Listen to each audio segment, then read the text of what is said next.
Flavio les saluda fraternalmente desde su participación civil y nos desea que esta grata experiencia de contar con la presencia de la maestra Schmelkes sea todo un éxito.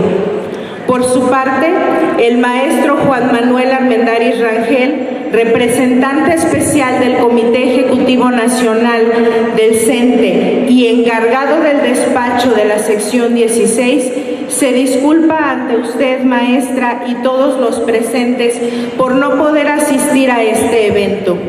Él y los concejales de la sección 16 se encuentran en la 41ª sesión de Consejo Nacional atendiendo el también muy importante tema de la negociación salarial 2015, en el cual todos los trabajadores de la educación de México estamos implicados.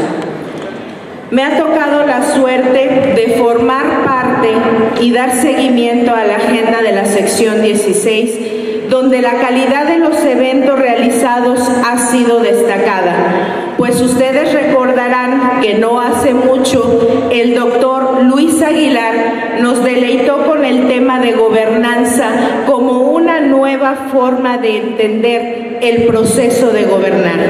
Y la doctora Margarita Zorrilla ilustró con sus puntos de vista sobre la función directiva el cómo mejorar la gestión escolar. Hoy abordamos temas de los ejes sobre la formación profesional, la certeza laboral, la evaluación integral y la mejora continua de la educación, que han sido y son banderas del CENTE porque siempre hemos apoyado estos procesos, los hemos defendido y los hemos exigido. En el caso de la evaluación del desempeño docente, será una gran oportunidad para conocer nuestras fortalezas o identificar algunas debilidades en nuestras competencias. Esto abre la esperanza de contar con una capacitación oportuna, suficiente y sobre todo directamente relacionada con el contexto donde desempeñamos nuestra tarea. Una formación inicial y continua que, como describe el INE, sea de altísima calidad. Efectivamente, en el CENTE estamos de acuerdo con la opinión de la Junta Directiva del Instituto. La profesionalización docente es la mejor inversión que puede hacerse en el sistema educativo. Muchos países le han apostado a ello y han tenido excelentes resultados. México no se puede quedar atrás. Los maestros históricamente hemos estado dispuestos a aprender más para servir mejor. Muestra de ello es que una gran mayoría cuenta con licenciaturas, cursos especializados, diplomados, maestrías y doctorados. Y ello no precisamente pagados por el Estado, sino con recursos propios. Es innegable que los maestros siempre hemos estado comprometidos con un futuro de México sustentado en la educación. Les comento que de igual manera hemos y estamos esperanzados en que los resultados que arrojó el censo de las escuelas del país y en especial las de Jalisco sirvan para generar espacios físicos adecuados, mobiliario y material suficiente, información oportuna, tecnología y conectividad, entre otros aspectos que impactan directamente los resultados educativos. Estamos muy claros que para alcanzar la calidad de la educación se requiere no solo del desarrollo profesional y del buen desempeño de los maestros. Es indispensable tomar en cuenta todos los factores, las carencias y las adversidades. No podemos perder de vista que estamos hablando de la formación y de la posibilidad de éxito en la vida de nuestros niños y jóvenes, así como del futuro de México como nación. Para ello, la propia reforma constitucional ha encargado al Instituto Nacional para la Evaluación de la Educación la gran responsabilidad de atender con un enfoque sistémico una evaluación que considere no solo el desempeño profesional del maestro, sino de manera integral y formativa el contexto de cada escuela, que como sabemos es diferente en cada una de ellas. Ese es el reto.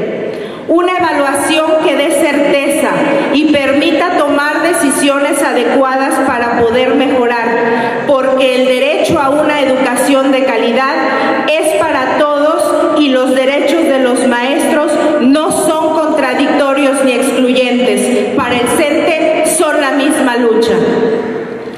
Recordamos las palabras y el pensamiento de nuestro presidente nacional, el maestro Juan Díaz de la Torre, que al respecto dice: la evaluación es una comparación para saber qué tan cerca estamos de nuestros objetivos. Por eso, primero es la definición de las metas por las que hemos de trabajar y luego construir un propósito común y compartido. El Sindicato Nacional de Trabajadores de la Educación y el Instituto Nacional para la Evaluación de la Educación mantienen una estrecha colaboración con el fin de dar certidumbre a los maestros en su proceso de evaluación y comparten la visión de que es una herramienta para mejorar procesos y resultados. No es un fin en sí misma, es un método útil para mejorar. Por otro lado, y en consonancia con lo anterior, para el CENTE, la profesionalización de los maestros tiene un papel fundamental. No podemos aspirar a una educación relevante para los niños y jóvenes de México si los trabajadores de la educación dejamos de ser garantía, y la mejor forma de serlo es a través de la formación profesional sólida y permanente. Es por ello que el CENTE avanza en un sindicalismo de servicios para sus agremiados y construye con sus recursos el Sistema Nacional de Desarrollo Profesional, el SINADEP, para enfrentar el desafío de demostrar que los maestros estamos a la altura que México requiere. Refrendamos la confianza en el profesionalismo de los integrantes del Instituto Nacional para la Evaluación de la Educación, encabezado por nuestra distinguida visitante, la maestra Silvia Smelkes, pues su responsabilidad en la Junta de Gobierno es porque conoce el sistema educativo como pocas personas y ha demostrado ayer y hoy su gran compromiso social. Reciba nuevamente el agradecimiento del CENTE, que reconoce su labor y que le externa que compartimos una misma visión por la calidad de la educación en nuestro país. Con el compromiso, el orgullo de ser maestro y la unidad de nuestros integrantes, trabajaremos juntos para hacerla cada día mejor. Muchas gracias.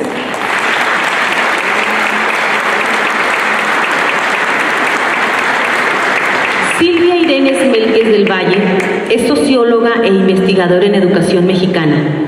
Es conocida por su trabajo en la educación intercultural y por su libro Hacia una mejor calidad en nuestras escuelas. Ha realizado estudios exploratorios sobre buenas prácticas en programas de apoyo indígena y en educación superior.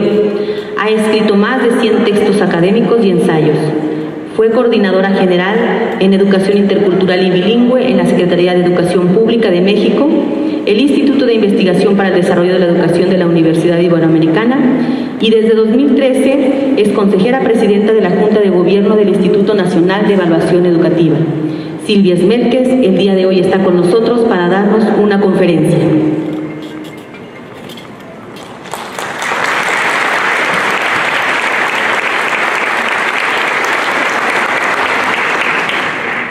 Bueno, pues muy buenas tardes, maestros, maestras, y muchísimas gracias a la sección 16 del Sindicato Nacional para Trabajadores de la Educación por esta invitación y por la oportunidad que me da, pues, de cumplir una obligación que tenemos como Instituto Nacional para la Evaluación de la Educación, que es brindar información a los maestros sobre la evaluación que les corresponde.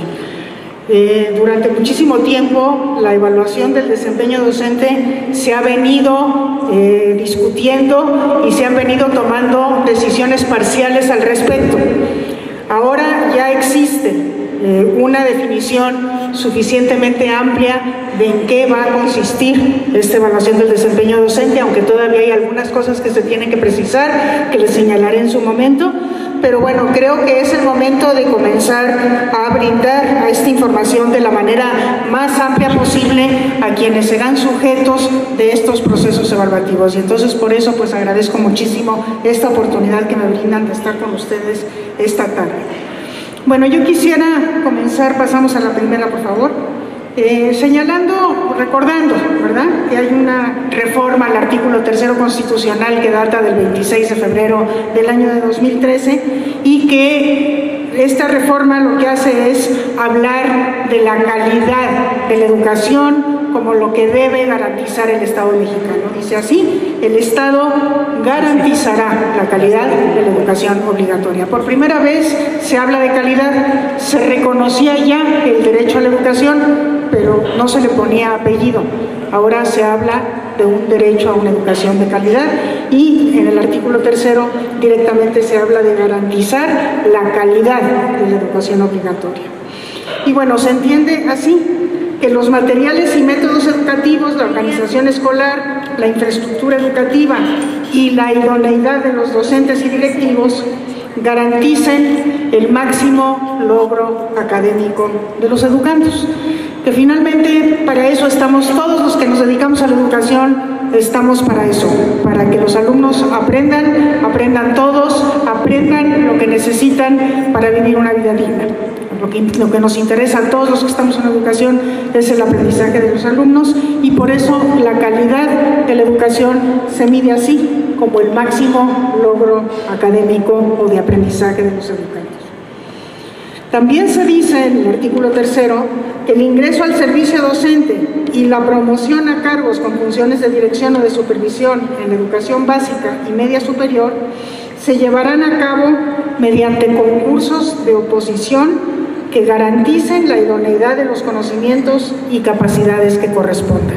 Es decir, para asegurar la idoneidad de uno de los componentes o de el componente fundamental del proceso educativo, que son los docentes, pues se habla a nivel de la misma Constitución de estos concursos de oposición para poder ingresar al servicio docente. Pasamos a la siguiente, por favor. La Constitución también crea el Sistema Nacional de Evaluación Educativa a cargo del Instituto Nacional para la Evaluación de la Educación y dice que será un organismo público autónomo, este instituto, con personalidad jurídica y patrimonio propio. Y al INE le da la Constitución 3 mandatos, ¿no? Al INE le corresponde evaluar la calidad, el desempeño y los resultados del sistema educativo nacional en la educación obligatoria. Y para eso tendrá que diseñar y realizar las mediciones que correspondan a componentes, procesos o resultados del sistema. Los docentes son un componente. Expedir los lineamientos a los que se sujetarán las autoridades educativas federales y locales para llevar a cabo las funciones de evaluación que les correspondan, y generar y difundir información y con base en esta información, que es la que se genera por las evaluaciones, emitir directrices que sean relevantes para contribuir a decisiones tendientes a mejorar la calidad de la educación y su equidad. Se trata de directrices de política educativa que tienen como base la evidencia que generan las evaluaciones que el Instituto realiza. Pasamos a la siguiente, por favor. La Ley General de Educación, por su parte, que fue reformada como consecuencia de esta reforma al artículo 3º constitucional, dice justamente que todo individuo tiene derecho a recibir una educación de calidad. El derecho es a una educación de calidad, no es solamente el derecho a la educación, sino a una educación de calidad. Y en la ley se define la calidad como la congruencia entre los objetivos, los resultados y los procesos del sistema educativo conforme a las dimensiones de la eficacia, la eficiencia, la pertinencia y la equidad. O sea que la ley nos habla de los indicadores propiamente tales de lo que sería una educación de calidad. En ese sentido tiene que ser eficaz, tiene que ser eficiente, tiene que ser pertinente y tiene que ser equitativa. Esos son los 4 indicadores fundamentales de una educación de calidad. Pasamos a la siguiente. También existe otra ley secundaria que es la Ley General del Servicio Profesional Docente. Esta ley norma el ingreso, la promoción y la permanencia de los docentes de la educación obligatoria, y por otro lado existe también la ley del Instituto Nacional para la Evaluación de la Educación, que norma los 3 mandatos del instituto a los que ya me referí. Pasamos a la siguiente. Como ustedes pueden ver, la reforma educativa otorga la mayor importancia al Magisterio Nacional en el cambio educativo. El otro día comentaba una colega del instituto que no hay otra profesión que aparezca con esta importancia a nivel de la Constitución Nacional. O sea que se está reconociendo la importancia del Magisterio Nacional a este nivel. Y le apuesta a su profesionalización, como ya se indicaba cuando se expusieron los motivos de esta reunión. Pasamos a la siguiente, por favor.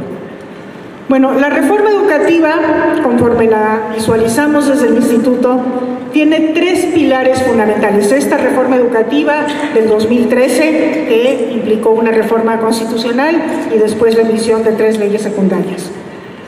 El primer pilar de esta reforma educativa es justamente la evaluación educativa, la evaluación de los alumnos, de los docentes, de los directivos, de las instituciones, fundamentalmente de las escuelas, de las políticas y de los programas educativos.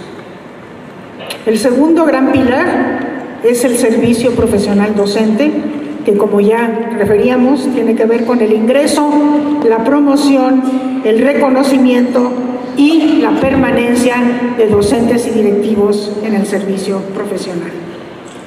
Y el tercer pilar, y esto es muy importante, yo quisiera enfatizarlo porque a veces se nos olvida que este pilar está ahí presente, es el sistema de asistencia técnica a la escuela.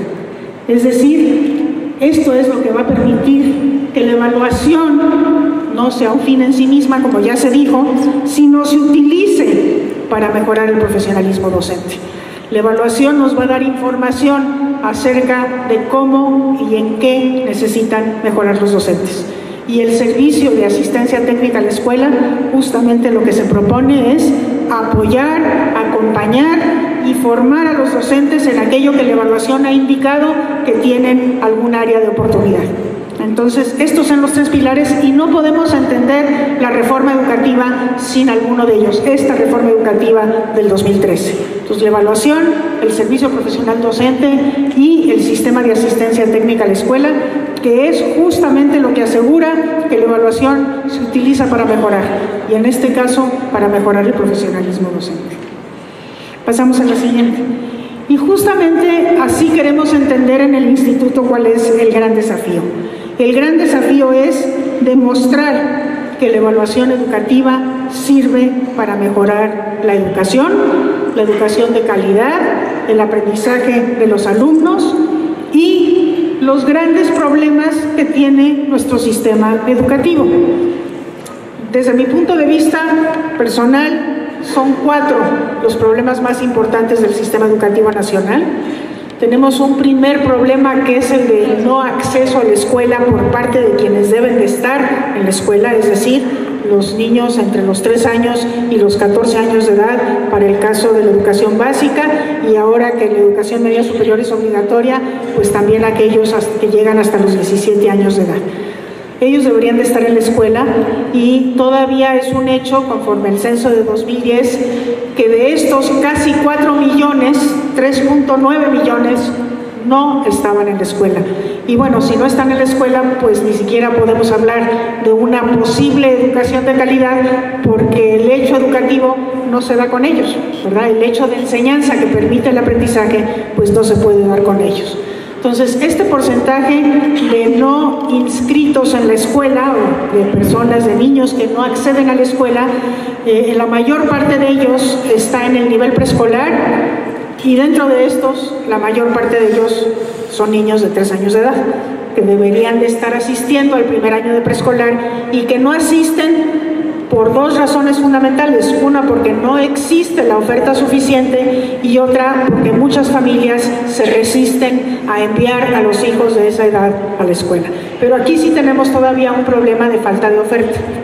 En el primer grado de preescolar todavía hay muchos preescolares que no lo ofrecen. Entonces tenemos un problema de falta de oferta.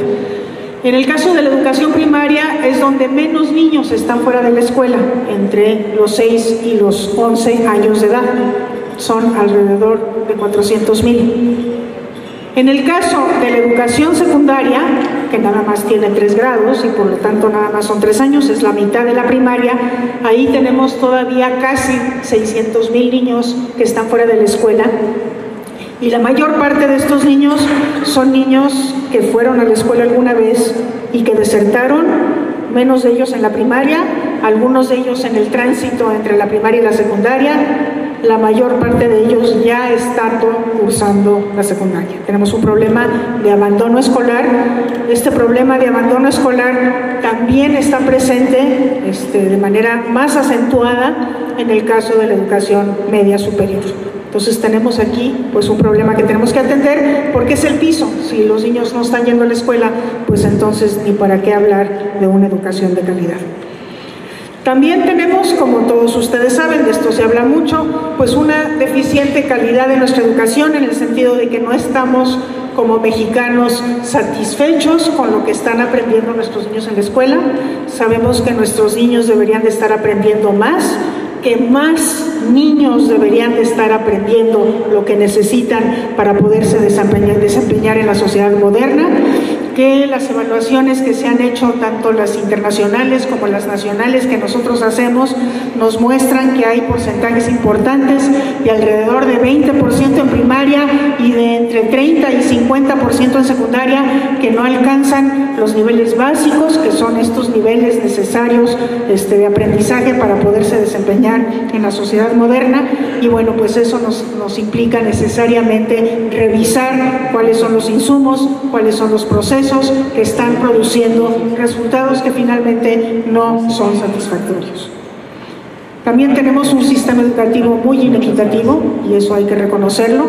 Prácticamente todos los indicadores de desarrollo educativo, de escolaridad, de permanencia, de eficiencia terminal, pero también de aprendizaje, se correlacionan de manera muy estrecha con el origen de la familia, con el hecho de que se viva en una zona urbana o en una zona rural, con el hecho de que se esté en una zona marginal o no, con el hecho de que se pertenezca a una familia que habla una lengua indígena o no habla una lengua indígena. Y esto es algo que nos debe de preocupar mucho, porque la educación pues es el mecanismo igualador por excelencia, es la vía legítima por excelencia para la movilidad social. Y cuando existe una correlación muy estrecha entre el origen socioeconómico y cultural y el logro educativo medido en escolaridad o medido en aprendizaje, pues eso implica que la educación está dejando de cumplir esta importantísima función social de ser el mecanismo igualador de la sociedad.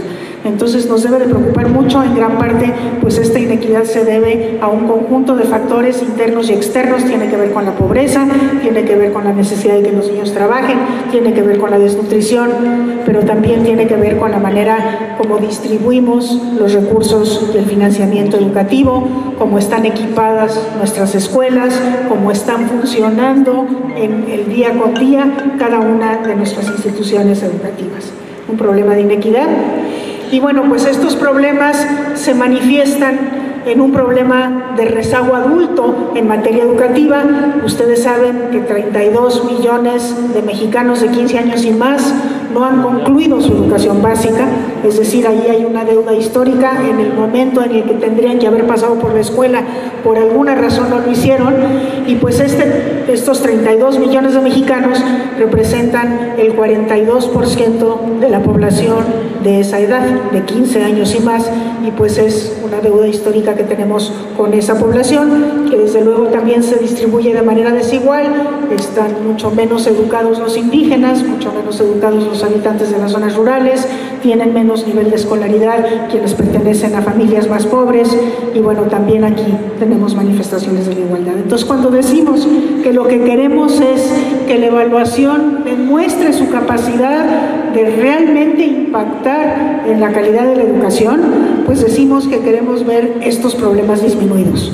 Desde luego, esto no es un asunto de corto plazo, es de largo plazo, pero justamente de lo que se trata es de que la evaluación contribuya como medio que es para disminuir estos importantísimos problemas que tiene la sociedad nacional. Pasamos a la siguiente, por favor. Y en el caso específico de los docentes, el desafío para el instituto, que es el coordinador del Sistema Nacional de Evaluación Educativa y quien realiza una buena parte de las evaluaciones a nivel nacional, pues el reto es, o el desafío es demostrar que la evaluación sirve para mejorar el desempeño de los docentes. Y esto significa que sirve para mejorar su profesionalismo. Para esto, pues es necesario que los docentes puedan mejorar sus conocimientos disciplinarios, sus conocimientos pedagógicos, de manera muy importante que los docentes puedan mejorar su práctica docente al interior del aula, que sean capaces de hacer una muy buena planeación de sus clases, de llevar a cabo una adecuada evaluación formativa, de construir climas de aula que sean propicios para el aprendizaje, que sean socioafectivamente propicios para el aprendizaje, que sean climas de aula seguros, respetuosos, acogedores, y desde luego que los maestros cuenten, todos ellos, con un acervo importante de estrategias pedagógicas y didácticas a las que puedan recurrir para poder enfrentar la enorme cantidad de situaciones imprevisibles que se presentan en el día con día en un aula de clase.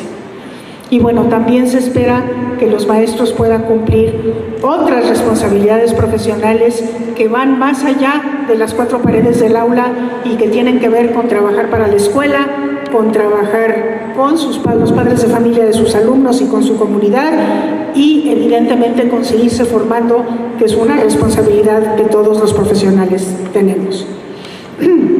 Entonces, a los docentes, para que esto sea posible, para que crezcan en este profesionalismo, por un lado se les evalúa, y aquí intervienen el Instituto y la Secretaría de Educación Pública, y por otro lado se les acompaña, se les apoya y se les forma, y esto es una responsabilidad de la Secretaría de Educación Pública, tiene que ver con este tercer pilar del que yo hablaba, que es el sistema de asistencia técnica a la escuela. Pasamos a la siguiente, por favor.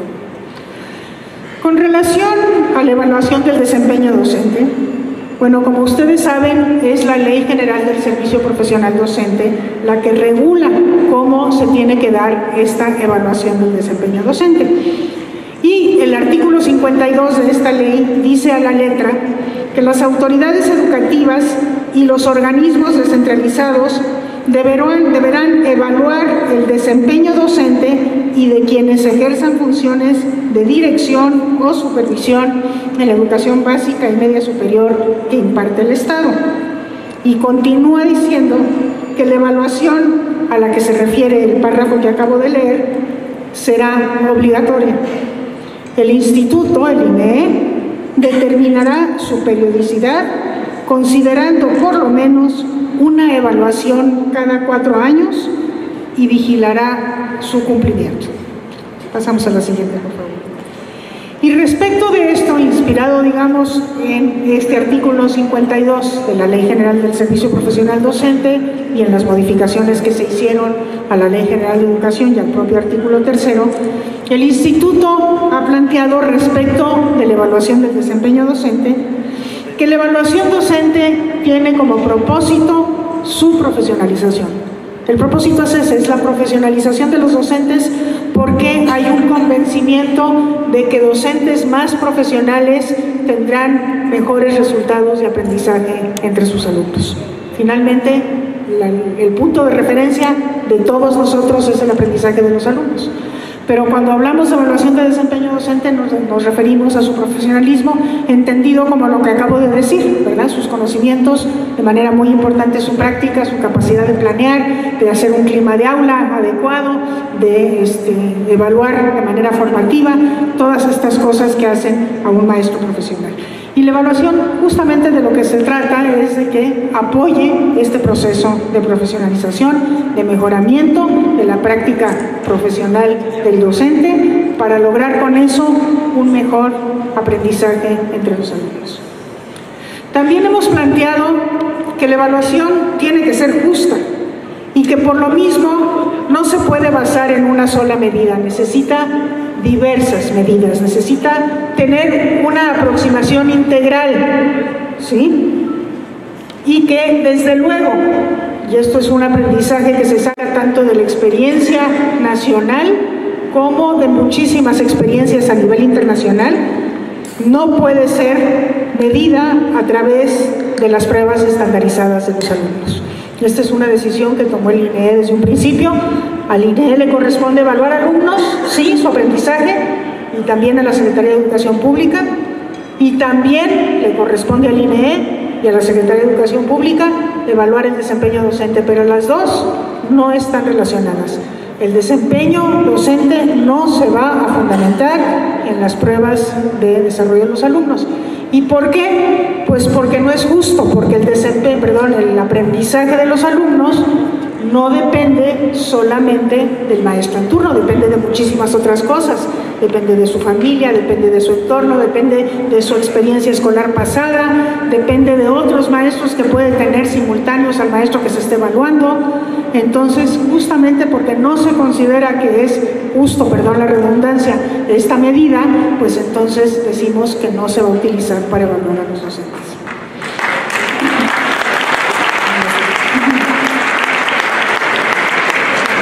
También hemos dicho que el trabajo docente es un trabajo sumamente complejo. Probablemente sea pues de las profesiones que tienen frente a sí el trabajo más complejo que existe, que es pues poder apoyar el desarrollo y el aprendizaje de los alumnos que tiene a su cargo. Es un trabajo muy complejo. Y por lo mismo la evaluación también tiene que ser compleja. Tiene que ser una evaluación lo más integral posible. Ninguna evaluación podrá ser completa nunca, pero tendrá esta que procurar ser lo más integral posible, dentro de las posibilidades que presenta el país, pero este es un principio que nosotros hemos definido y hemos defendido también. Pasamos a la siguiente. También hemos dicho que la evaluación de docentes incluye la evaluación de sus condiciones de trabajo y toma en cuenta el contexto en el que trabaja el docente. Somos muy conscientes de la heterogeneidad, tanto de contextos en los que trabajan los docentes, contextos muy diferentes porque nuestro país es sumamente diverso y porque a lo largo y a lo ancho del país trabajan los docentes mexicanos en realidades enormemente distintas, y esto hay que tomarlo en cuenta, hay que considerarlo al hacer la evaluación. Y por otro lado, las condiciones de trabajo, sobre todo las condiciones de la escuela, sus condiciones de infraestructura, de equipamiento, el tamaño de los grupos a los que tienen que atender los docentes. Es evidente que no es lo mismo un docente que trabaja en condiciones contextuales ideales que uno que trabaja en condiciones contextuales con dificultades especiales, como muchos hay en nuestro país.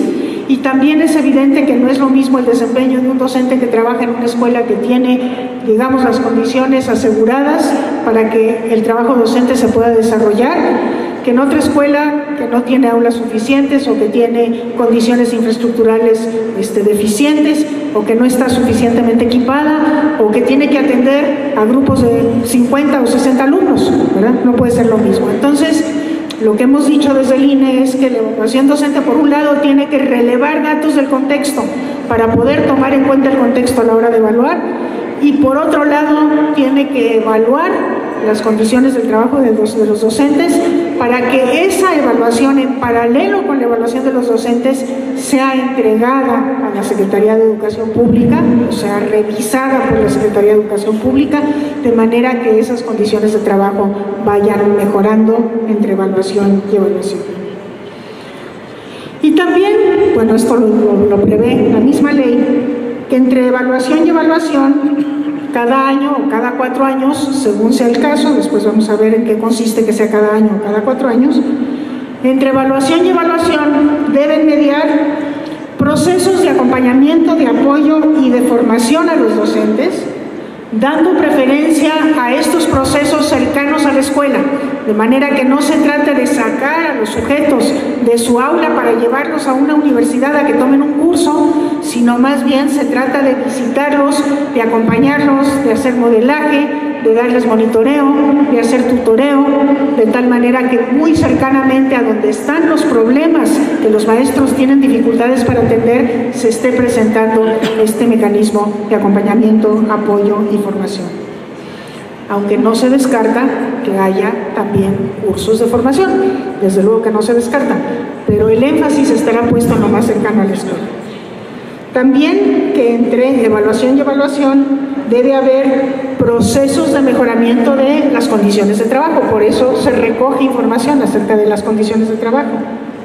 Y ojalá, aunque esto es un poco más complicado decirlo, pero ojalá pudiera entre evaluación y evaluación haber procesos de transformación del contexto, sobre todo de aquellas características del contexto que afectan directamente la escolaridad, como pueden ser el trabajo infantil y la desnutrición. Digo, este es un poco más difícil porque requiere de políticas intersectoriales, no es algo que dependa solamente de la política educativa, depende de la conjunción de muchos sectores del sector público, pero lo importante sería que entre evaluación y evaluación estas condiciones fueran mejorando. Pasamos a la siguiente, por favor. Una pregunta muy importante que me formulan muchos maestros y que tienen todo el derecho de formularlo es: ¿quién nos va a evaluar? ¿Cómo va a ser que aquellos que nos van a evaluar van a tener credibilidad de parte de nosotros? Porque sabemos los maestros que nos están evaluando personas que sí tienen las competencias para evaluarnos y pues tienen toda la razón en preguntar eso. Y por eso, bueno, la ley de alguna manera lo prevé y el instituto ha hecho lo necesario para, en primer lugar, señalar que quienes evalúan a los maestros tienen que conocer lo que es la docencia, que no se puede evaluar a un maestro o una persona que no ha sido docente él mismo, que no tiene la experiencia de haber sido docente en algún momento de su vida, no necesariamente en este momento, ¿sí? Entonces, maestros en activo, maestros jubilados o personas muy cercanas a la docencia, como por ejemplo maestros normalistas que conocen muy bien el sistema educativo y que están en el hecho de formar docentes y por lo mismo conocen lo que es la docencia, que ellos sean los que sean seleccionados para poder ser evaluadores. Pero una cosa es la selección y otro proceso adicional a la selección es el proceso de formación. Entonces la idea es que estos maestros sean especialmente formados para poder evaluar en aquello en lo que van a tener que evaluar. Entonces hay cursos de formación para evaluadores. Y en tercer lugar, y esto sí lo visualiza la ley, estos evaluadores deben de ser certificados por el instituto. Entonces aquí hay como 3 procesos de selección. En primer lugar, un proceso de selección a partir de los atributos de las personas. En segundo lugar, un proceso de evaluación de la formación, porque sí se les evalúa después de que reciben el curso. Y en tercer lugar, otra evaluación con fines de certificación, de manera tal que se pueda asegurar que estas personas tienen las competencias necesarias para poder fungir como evaluadores de los docentes y por lo mismo pueden tener credibilidad. Pasamos a la siguiente. Bueno, como ustedes saben, la evaluación del desempeño docente se va a llevar a cabo a lo largo de 3 años, comenzando en el mes de septiembre del año 2015. ¿Sí? Y entre el año 2015 y el año 2018 tendrán que haber sido evaluados en su desempeño todos los docentes y directivos de la educación básica y media superior del país. En la actualidad hay 1.475.456 maestros y directivos, no maestros, de educación básica y media superior en el país, maestros nada más. Y bueno, como ustedes se pueden imaginar, es imposible evaluar a 1,5 millones de personas en un solo periodo. Por eso se ha decidido que se tendrá que dividir en 3 el periodo de evaluación de desempeño, porque empezando con el ciclo escolar 2015-2016 y continuando hasta el año 2018. Pasamos a la siguiente. Los objetivos de la evaluación del desempeño docente son, primero, valorar el desempeño del personal docente y directivo para garantizar un nivel de suficiencia en quienes ejerzan labores de enseñanza y asegurar de esta manera el derecho a una educación de calidad para niños, niñas y adolescentes. Pero ese es solo un primer objetivo.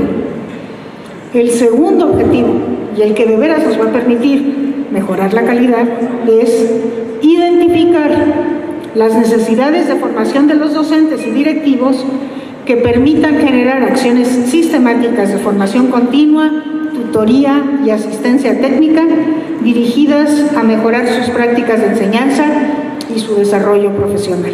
Entonces son 2 los propósitos. Por un lado, sí, valorar qué tanto saben, qué tanto conocen, qué tantas competencias tienen para una buena práctica docente, pero eso se conoce con el propósito de poder identificar aquellos aspectos que son áreas de oportunidad, que son necesidades de formación, y para poder atender a los docentes para que superen estas deficiencias en su formación inicial.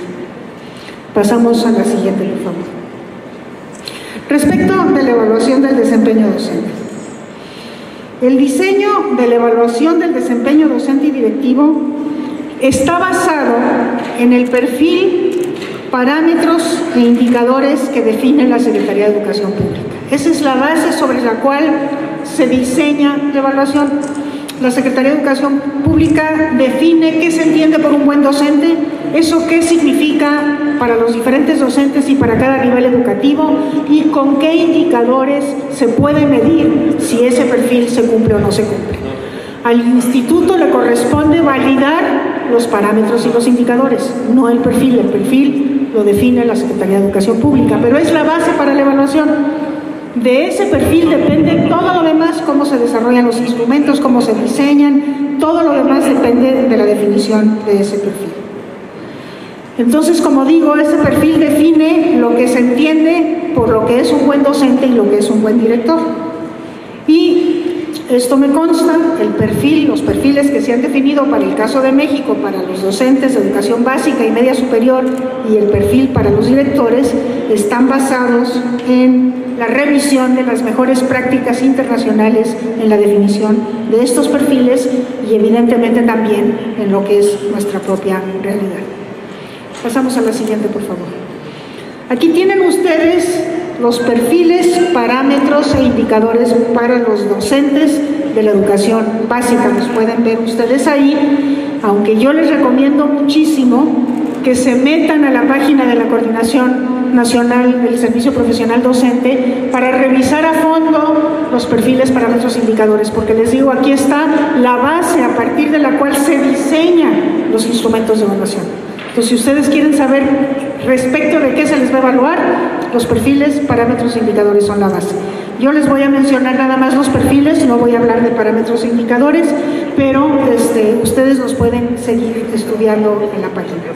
Entonces, respecto en todos los casos tenemos 5 dimensiones en los perfiles. En el caso de los docentes de educación básica, la dimensión 1 dice que se trata de un docente que conoce a sus alumnos, sabe cómo aprenden y lo que deben aprender. Entonces, imagínense, tiene conocimientos de sus alumnos, tiene conocimientos del desarrollo de los niños porque sabe cómo aprenden, y tiene conocimiento de lo que deben aprender, es decir, tiene conocimientos disciplinares propiamente tales, domina las materias que enseña. A eso se refiere esta primera dimensión. La dimensión 2 dice, un docente que organiza y evalúa el trabajo educativo y realiza una intervención didáctica pertinente. Pues esta segunda dimensión se refiere a la capacidad de hacer planeaciones y a la capacidad de diseñar intervenciones didácticas. La dimensión 3 dice: un docente que se reconoce como profesional, que mejora continuamente para apoyar a los alumnos en su aprendizaje. Entonces, esta es otra de las características de todo profesional que sigue aprendiendo a lo largo de su vida profesional. La dimensión 4 dice: un docente que asume las responsabilidades legales y éticas inherentes a su profesión para el bienestar de sus alumnos. Entonces, conoce la ley y conoce los principios éticos en los que debe basar su comportamiento. Y la dimensión 5 dice: un docente que fomenta el vínculo de la escuela y la comunidad para asegurar que todos los alumnos concluyan con éxito su escolaridad. Entonces, aquí están las responsabilidades de todo docente con su escuela y con los padres de familia, todo ello referido evidentemente a que los alumnos aprendan. Esos son el perfil que después se desarrolla en parámetros indicadores de los docentes de educación básica. Respecto de los directores de educación básica, pasamos a la siguiente. El perfil de estos directores también tiene 5 dimensiones, y la primera dice: un buen director es un director que conoce a la escuela y el trabajo en el aula, así como las formas de organización y funcionamiento escolar para lograr que todos los alumnos aprendan. Es decir, conoce a la escuela y sabe de gestión escolar. La dimensión 2 dice: un director que ejerce una gestión escolar eficaz para la mejora del trabajo en el aula y los resultados educativos de la escuela. Es decir, es un director que sabe que lo más importante que ocurre en su escuela es la enseñanza y que la cuida y procura mejorarla. La dimensión 3 dice: un director que se reconoce como profesional, que mejora continuamente para asegurar un servicio educativo de calidad. También tiene que seguir aprendiendo. La dimensión 4 dice: un director que asume y promueve los principios éticos y los fundamentos legales inherentes a su función y al trabajo educativo, con el fin de asegurar el derecho de los alumnos a una educación de calidad. Otra vez, principios legales, principios éticos. Y la dimensión 5 dice: un director que reconoce el contexto social y cultural de la escuela y establece relaciones de colaboración con la comunidad, la zona escolar y otras instancias para enriquecer la tarea educativa. Es decir, trabaja de común acuerdo con su supervisor, se vincula con otras instancias y se relaciona de manera adecuada con la comunidad. Pasamos a la siguiente. Respecto del perfil para los docentes de educación media superior, también 5 dimensiones. La primera, diferentes para el caso de los docentes de educación media superior. La primera, por ejemplo, dice que el docente adapta sus conocimientos sobre la disciplina que imparte y los procesos de enseñanza, aprendizaje y evaluación de acuerdo con las características de los estudiantes. Aquí es donde está ya siendo reconocido el contexto. La dimensión 2 dice: planifica los procesos de formación, enseñanza, aprendizaje y evaluación, atendiendo al enfoque basado en competencias, y los ubica en contextos disciplinares, curriculares y sociales. Como la educación superior está toda ella ya basada en competencias, pues este es un aspecto del perfil muy importante. La dimensión 3 dice: organiza y desarrolla su formación continua a lo largo de su trayectoria profesional, se sigue formando. La dimensión 4 dice: vincula el contexto sociocultural y escolar con el proceso de enseñanza y aprendizaje, o sea, es capaz de contextualizar lo que hace a las condiciones específicas del contexto. Y la dimensión 5 dice: construye ambientes de aprendizaje autónomo y colaborativo en contextos éticos, atendiendo al marco normativo, es la dimensión legal y ética de la que ya se habló en los otros perfiles. Y bueno, a partir de estos perfiles se señalan cuáles deben de ser los aspectos que se van a evaluar. Y estos aspectos, pasamos a la siguiente por favor, estos aspectos a evaluar son los siguientes. El primero, ahorita les digo de dónde van a salir las informaciones respectivas, pero el primero tiene que ver con el cumplimiento de la normalidad mínima, que ustedes bien saben que es el cumplimiento de la normalidad mínima, comenzando obviamente por la asistencia y la puntualidad, pero pasando también por la colaboración con la escuela, la participación en el consejo técnico, el estar en actividades de enseñanza durante el tiempo lectivo destinado para ello, etc. Un segundo aspecto es la planeación didáctica, es decir, si los maestros son capaces de planear una clase, que todo maestro debe ser, independientemente de dónde trabaje, del contexto en donde esté, tiene que ser capaz de planear una clase. El tercero es el dominio de los contenidos que enseña, únicamente de los que enseña, evidentemente, pero tiene que dominar la materia de enseñanza. El cuarto es el ambiente en el aula. Ya me refería yo a esta característica de la práctica docente que implica el poder crear un ambiente de aula propicio al aprendizaje desde el punto de vista tanto pedagógico como socioafectivo. El quinto es la capacidad de desarrollar prácticas didácticas pertinentes. Este es un punto que va a tener ciertas dificultades porque idealmente tendría que ser observado en aula y eso no va a ser posible. Ahorita les digo cómo va a ser medido. El sexto aspecto a evaluar es la colaboración con la escuela, que es muy importante porque, como digo, las funciones del docente no terminan en las cuatro paredes del aula.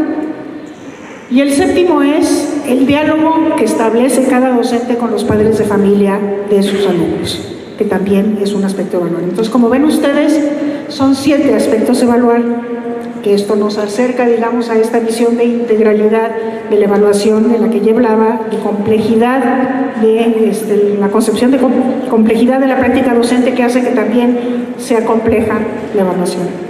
Pasamos a la siguiente. Y aquí es cómo se van a evaluar estos aspectos, con qué instrumentos o con qué etapas va a proceder el proceso de evaluación del desempeño docente. Y para el caso de los docentes de educación básica, se prevén 4 etapas y una quinta complementaria específicamente para los maestros de inglés. La primera etapa es un informe de cumplimiento de las responsabilidades profesionales, donde está el asunto de la normalidad mínima, pero también está el asunto del trabajo con la escuela y con los padres de familia.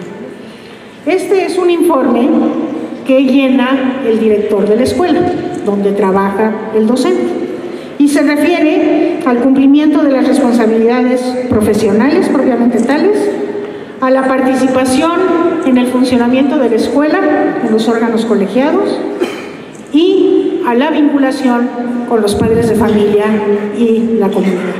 Entonces, esa primera etapa la llenan, es un informe que llena el maestro, el director, pero que es considerada para la evaluación ya del maestro. La segunda etapa es un portafolio de evidencias de enseñanza que el maestro tiene que armar y entregar como tal. Y aquí lo que se pide es que el maestro reúna evidencias de trabajos de sus alumnos, de un buen alumno y de un mal alumno, en el caso de español y en el caso de matemáticas. Eso en sí mismo no es lo que se va a evaluar, sino lo que se va a evaluar es la reflexión que hace el docente de los trabajos realizados por sus alumnos. Es decir, cómo reflexiona el maestro acerca de esos trabajos, qué le dicen esos trabajos al maestro acerca de cómo tiene que modificar su planeación, cómo tiene que enfocar sus estrategias didácticas dado el resultado de esos trabajos de los alumnos. Y por otro lado, el maestro también va a argumentar las decisiones que toma en el ejercicio de la función docente en función de esos trabajos que muestra como ejemplos. Eso es un portafolio que entrega. La etapa 3, esta etapa sí es un examen. Y eso es lo que yo les decía, que lo que se trata de acercar a medir son los conocimientos disciplinares, los conocimientos pedagógicos y la práctica docente. Es donde les decía que idealmente hubiera sido deseable poder observar a los maestros en su práctica, pero no se puede, económicamente es imposible visitar a 1.500.000 maestros en sus propios lugares de trabajo. Entonces, en lugar de eso, lo que se va a hacer es este examen, pero es un examen especial, fíjense ustedes, que es un examen basado en situaciones hipotéticas a las que se pueden enfrentar docentes de diversos tipos en su práctica cotidiana. Entonces, lo que mide son conocimientos y competencias didácticas que el docente pone en juego en la resolución de situaciones hipotéticas de la práctica educativa contextualizadas por medio de casos. Entonces es un examen de casos que procuran, que esos casos procuran ser parecidos a los que tiene que enfrentar un docente de diferentes tipos en su trabajo cotidiano, y entonces en su respuesta a ese caso se ve si ese docente pone en juego sus conocimientos, sus habilidades didácticas y además sus capacidades de conocimientos pedagógicos. Y por último, una cuarta etapa que también se desarrollará en el lugar a donde se desarrolla el examen, que es la etapa de planeación práctica argumentada. Aquí se les va a pedir a los docentes que planeen una clase, se les va a dar una consigna. Imagínense ustedes que están dando, si es un maestro de primaria, que están dando ustedes una clase de matemáticas de 6º grado, ¿cómo la planearían?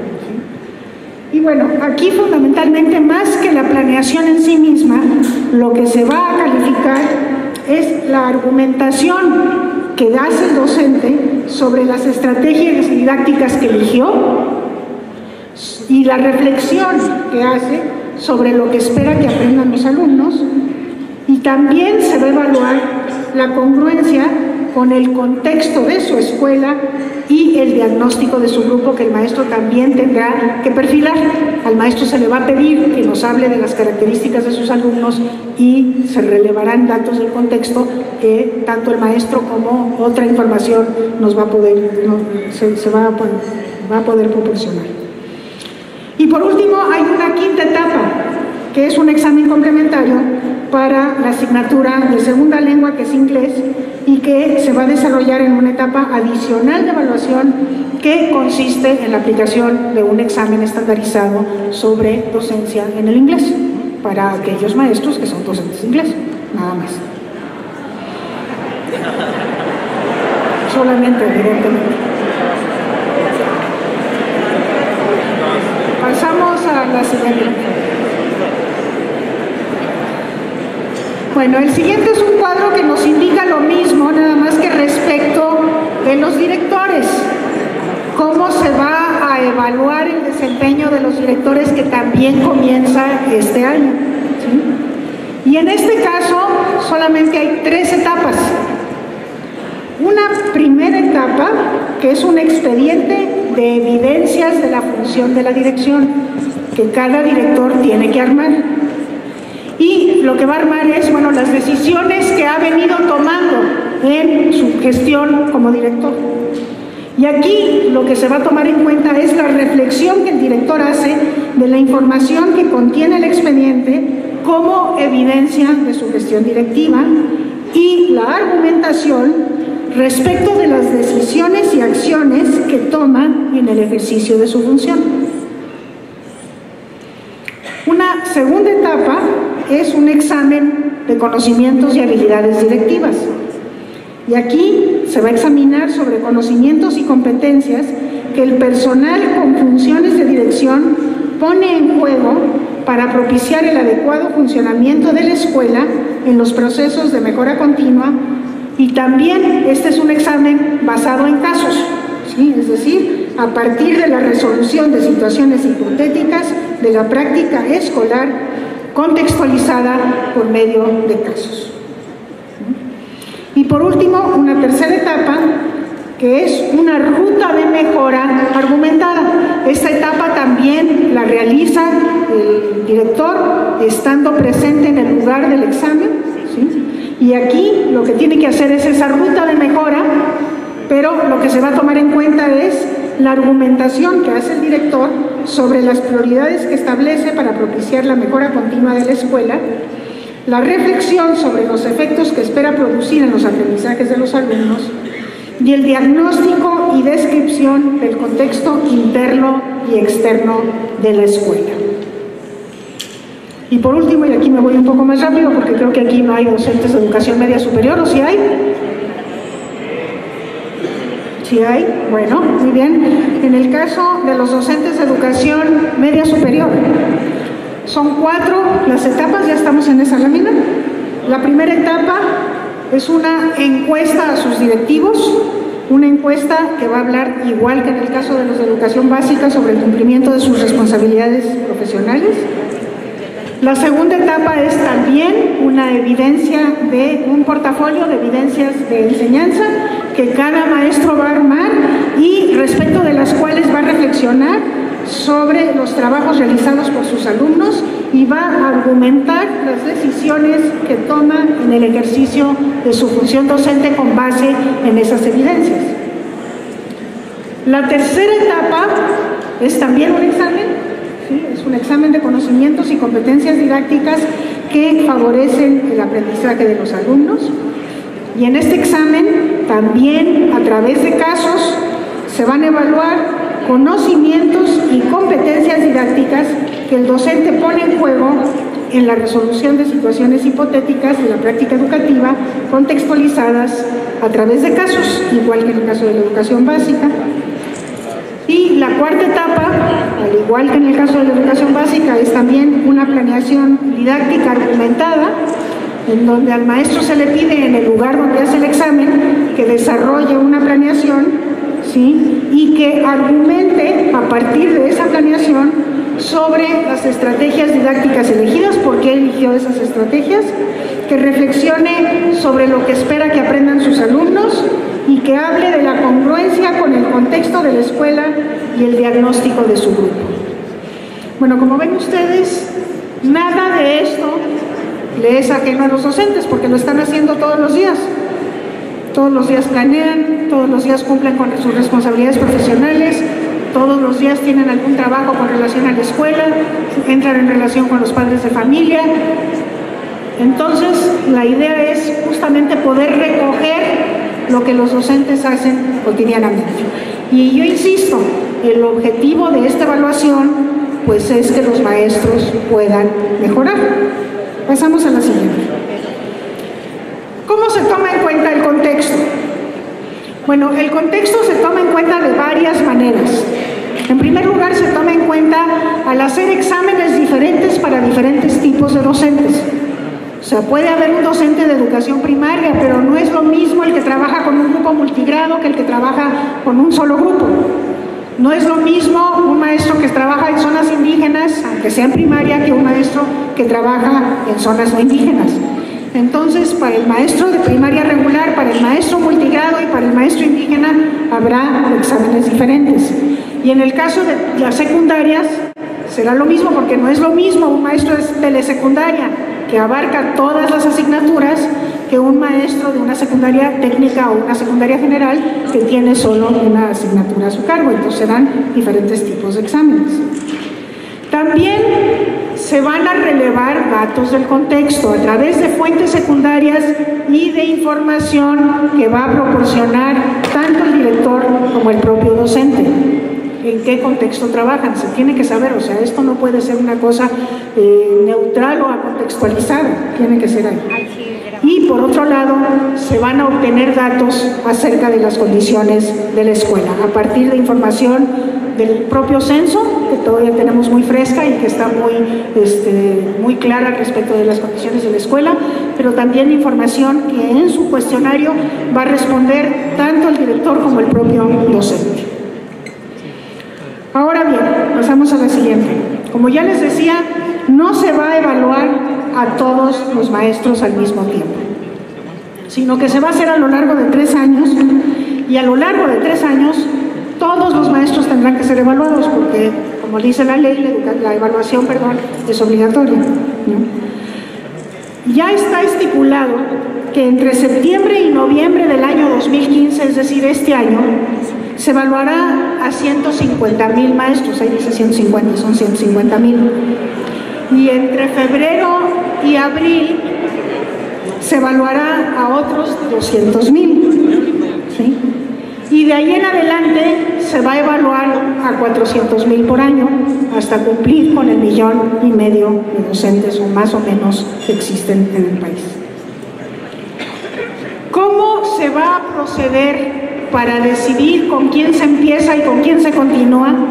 Y aquí es donde yo les decía que no todo está totalmente definido. Este es uno de los aspectos que falta por definir precisamente, aunque hay algunas cosas que ya se han definido. Por ejemplo, se ha dicho que se va a empezar con todas las entidades federativas, no es que se empiece con unos estados y con otros no. En todas las entidades federativas habrá evaluación de desempeño docente en septiembre, de todos los subsistemas, no de algunos, vamos a tomar nada más las primarias generales y después nos vamos con otras, sino de todos los subsistemas, de sostenimiento federal, estatal y descentralizado.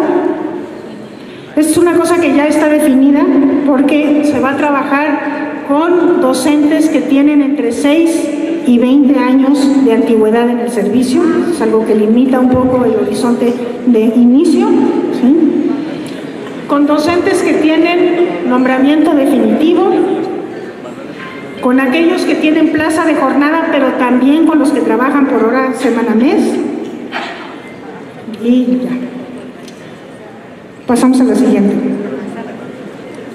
Ahora bien, esta evaluación de desempeño docente, y esto lo tengo que decir por razones de claridad, es importantísimo que ustedes lo sepan, la evaluación del desempeño docente puede dar como resultado una calificación insuficiente. Pues esta es una posibilidad, puede dar eso como resultado. ¿Eso qué significa?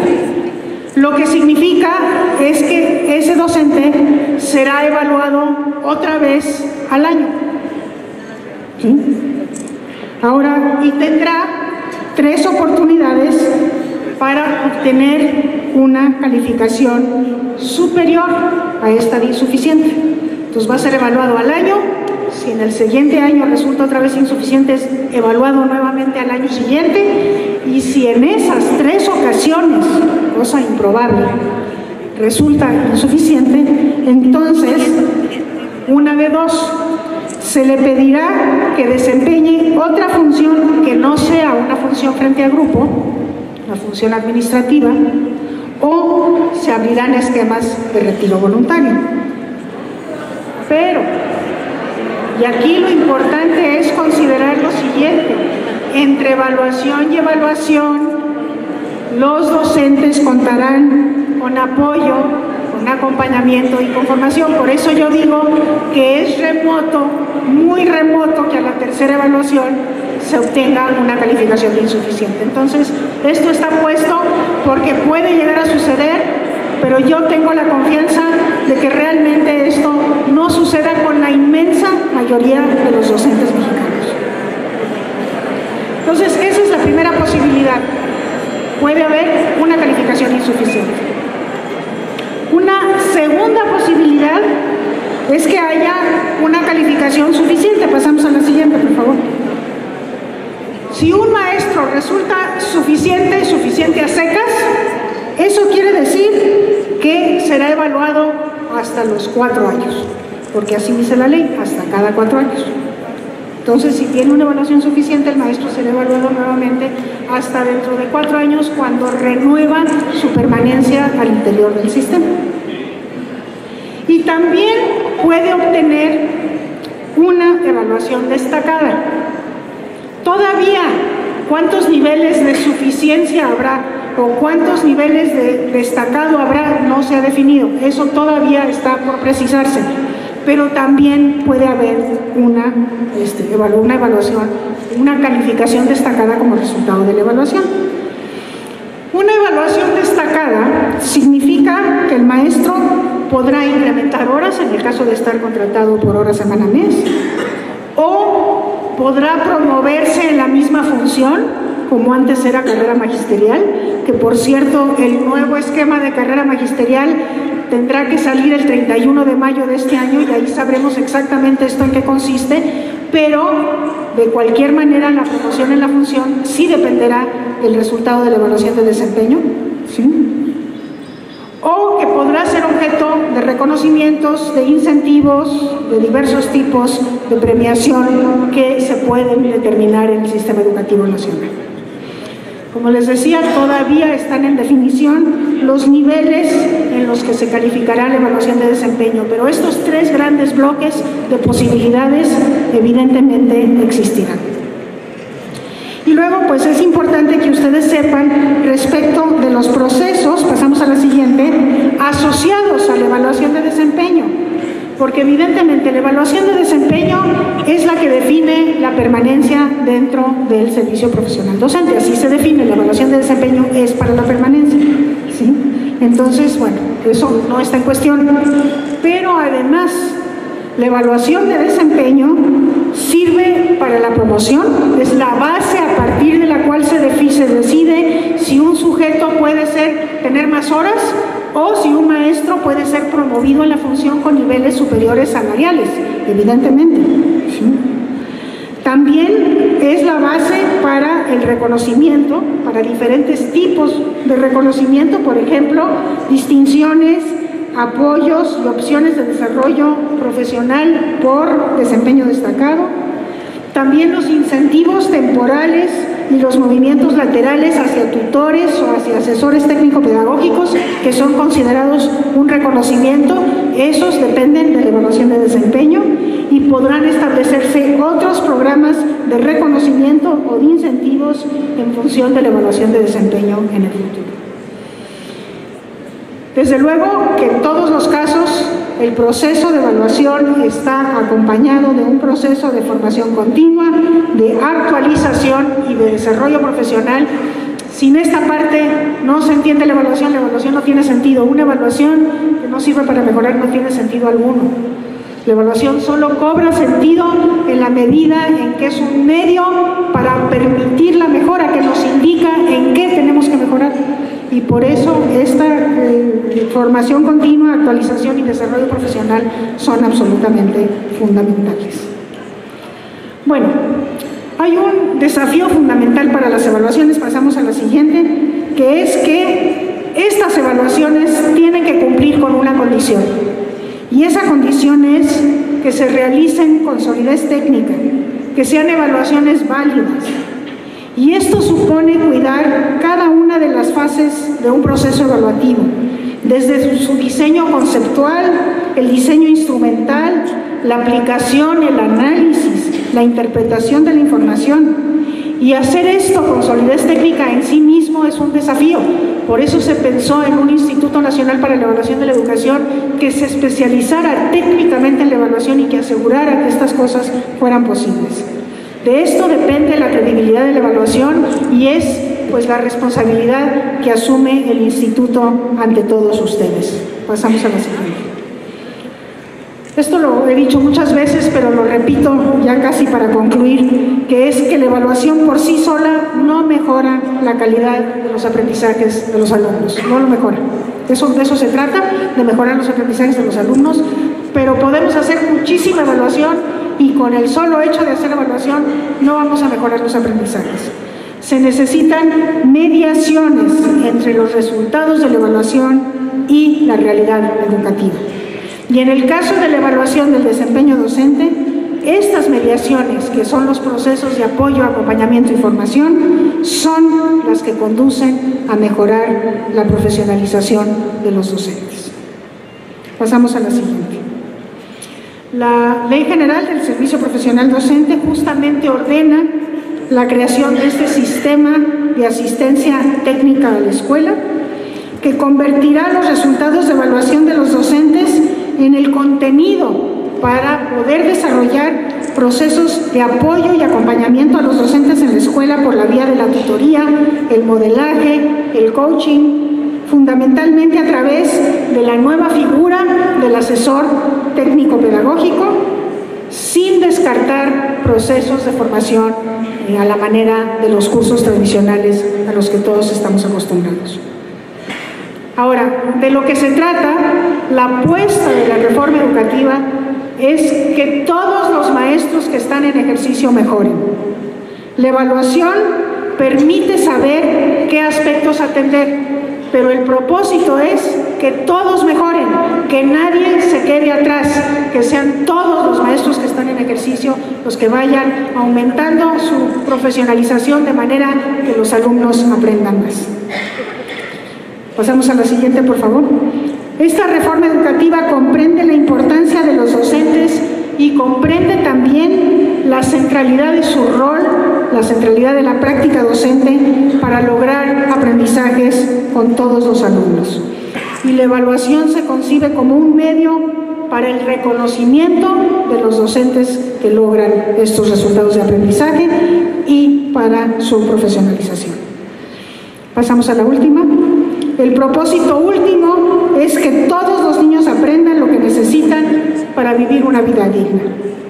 Y en última instancia, de lo que se trata, de lo que hacemos todos nosotros, es de hacer vigente el derecho de todos y todas a una educación de calidad que esté disponible, que sea accesible, que sea adaptable y que sea aceptable por los alumnos. Les agradezco muchísimo su atención.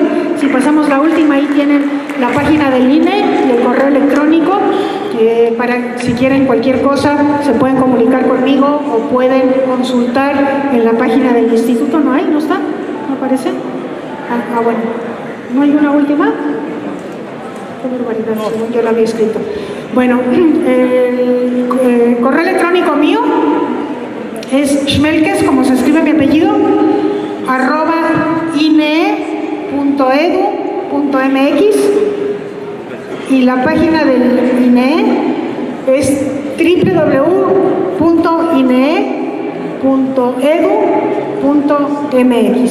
y quedo a sus órdenes. Muchísimas gracias por su atención.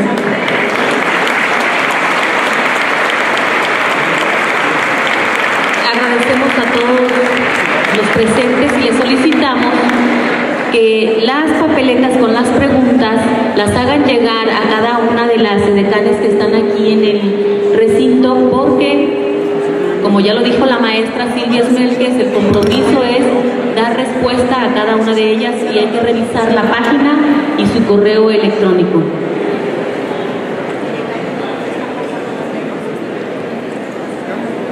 Le solicitamos al presidente del Comité Seccional de Transparencia y Rendición de Resultados de la sección 16, maestro Guillermo de la Torre Córdoba, que haga entrega de un reconocimiento a la maestra Silvia.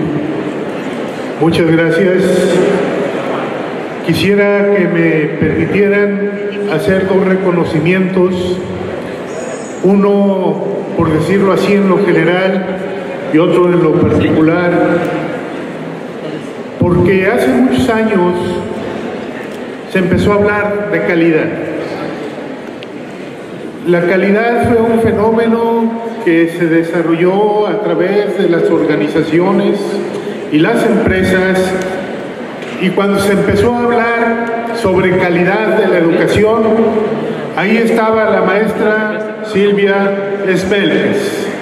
Ella nos enseñó a muchos de nosotros a distinguir esos pequeños detalles que abonan a una buena calidad educativa: la equidad, la pertinencia, la relevancia, la eficacia y la eficiencia como rectores de estos trabajos que tienen que ver con el desarrollo de nuestros niños y nuestros jóvenes.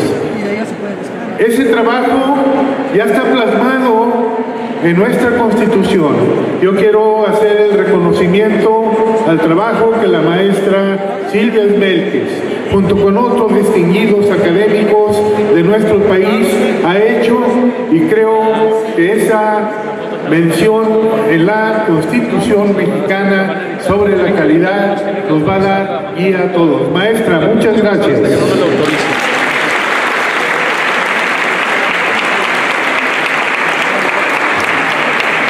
En lo particular y por el día de hoy, y a nombre de la sección 16, maestra, que todas las personas que están aquí están agremiados con algunos distinguidos visitantes, padres de familia inclusive, ¿sí? Y a nombre de la sección 16 y en especial de su comité ejecutivo seccional, me permito hacer la respetuosa entrega, rogándole que la acepte, en donde el Sindicato Nacional de Trabajadores de la Educación, a través del Comité Ejecutivo de la Sección 16, otorga el presente reconocimiento a la maestra Silvia Irene Schmelkes del Valle por haber dictado magistralmente la conferencia La evaluación del desempeño docente. Fraternalmente, por la educación al servicio del pueblo, el Comité Ejecutivo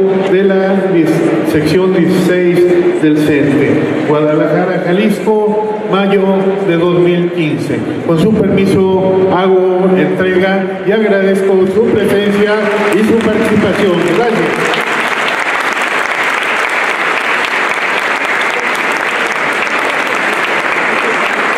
Seguimos decididos a llevar a cabo la parte que nos toca. Será así porque las mejores maestras y maestros, los mejores trabajadores de la educación que son parte del CENTE, ya están en las aulas y harán valer su responsabilidad con lo mejor que tiene esta gran nación, sus niños y jóvenes. Asumir derechos sobre la base de obligación y defender conquistas asumiendo responsabilidades. Estamos decididos a seguir siendo parte nodal del proyecto educativo. El Sindicato Nacional de Trabajadores de la Educación al servicio de México tiene rumbo. Buenas tardes. Gracias.